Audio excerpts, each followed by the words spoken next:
The Wii press check. Could this be Wii's worst design yet?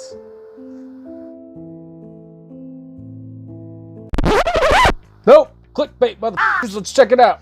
Now that you guys just all got freaking rickrolled, this is the Wii press check, and this is the review of the Wii press check. Let's check it out. First and foremost, this is a drop point blade, 20 CV. Pretty cool because you got this harpoon style with this feller that goes all the way down that way. Very nice. A very large sharpening choil, which is done, it's done okay. There's nothing wrong with it. It's kind of large. These choils always look dumb to me, so that is what it is. This is an Elishawitz design, as you can see right here.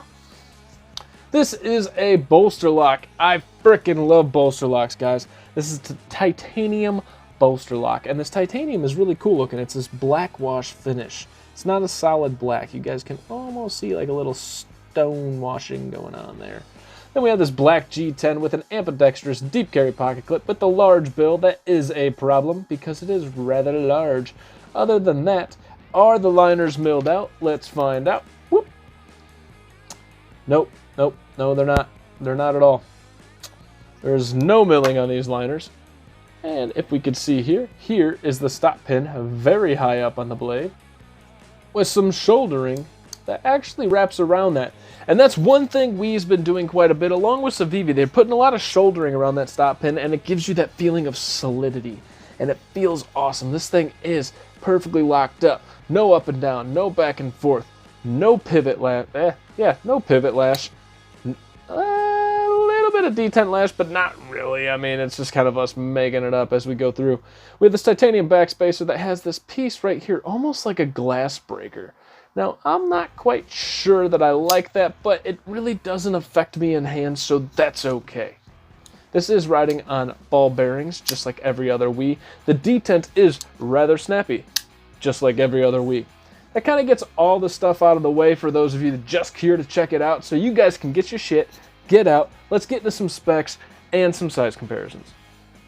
First and foremost, this thing's coming in at 3.86 ounces. That's under the 4-ounce mark, so let's see how long this blade is, see if that's worth it.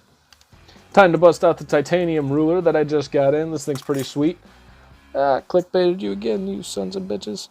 Alright, so this thing's coming in at approximately 7 3/4 inches. The blade length is coming in right at or just shy of 3.5, and the cutting edge is coming in at about 3 3/8. For those of you that don't know what 3/8 are, here's 1/8, here's 2/8, and there's 3/8. 2/8 is also known as a quarter. You just learned something. The blade stock thickness of this guy's coming in at right around 130 thousandths, and the behind the edge coming in right around 20 thousandths. So that's not bad at all. This is a damn near full flat grind. We'll call it a 3/4 of the way flat grind.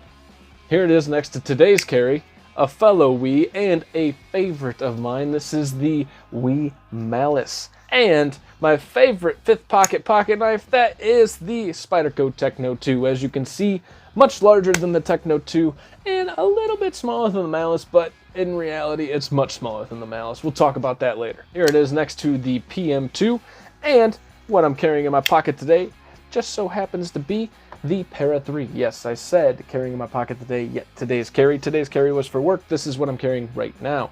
As you can see, it's kind of pretty much a Para 3 size knife with less handle space. We'll talk about that later. Okay, so this knife is coming in at $250 from Wii. This has a 20 CV blade. It's an Elishawitz design. It has a titanium bolster lock with some G10 and T8s going all the way around there, including the pivot. So that's a pretty cool thing. The action is pretty darn good. It's damn near snappy. You can push button it. But you can also light switch it. Oh, but even better, we do have a fuller right here. And you should be able to thumb flick it too, just like that. Not a problem. So, at face value, this thing is awesome, and for $250, I would say go out and get it because it's awesome. But there's a caveat to this. So, one thing that just immediately turns me off of this knife. Now, I've only been buying knives that I'm thinking I'm going to keep, and most of the time I end up not. And this is no exception. Part of the reason this is not going to stay in the collection is because of the way this flipper tab comes out, shortening your distance on the handle, and then this wraps around your pinky finger, and you do get a full 4-finger grip, but it feels smushed. This definitely feels smushed all through this area, and that's just frustrating to me. I wish they had made it just about half of an inch larger, both for 1/4 inch on the blade, 1/4 inch back here. That would have been perfect. But because they didn't, it makes it bad for me. Does that make it bad for everybody? No, but I can tell you my fingers are relatively narrow. These are extra large gloves, but you can see all the extra space in them. So these are narrow fingers, guys, and so I'm having a hard time getting on there. If you guys have medium to large size glove hands, this is going to work out just fine for you. And in fact, it's a badass knife. But for those of us with relatively large hands or extra large, I don't think it's really going to be your jam for that size. For the $250, I still stand by it. This is actually one of Wii's best models, despite the Rick-rolling thumbnail.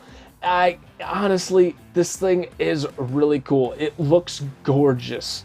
Honestly, guys, this thing looks freaking gorgeous. And, you know, if it just fit in the hand, this even feels comfortable where my thumb's landing. Right here, right behind this harpoon notch. There's no jimping right there, and it's not needed because the harpoon notch kind of stops you from going that way. There's no jimping on the back, and the back side of this really doesn't bother me, ironically, even though it kind of digs right here. It doesn't bother me. That back spacer looks cool and doesn't cause me any problems. Lanyard hole right there. Kind of just noticed it. Don't really pay attention, but there you go. Recessed pocket clip, which is titanium. Everything on this is titanium, and then 20 CV for the blade. You definitely are getting your money's worth out of Wii on this one, and it's great to see Wii doing something different. This is different. This is out of their norm, you know, the titanium frame lock with a frickin', you know, just 20 CV blade, and all they're doing is changing the blade slightly, changing the handle slightly, and releasing a new model, and we're buying it up for $220, and it's pissing me off. That's why I haven't reviewed a Wii in a while. This one is an exception. This one is actually pretty damn good. Just mind your hand space right here.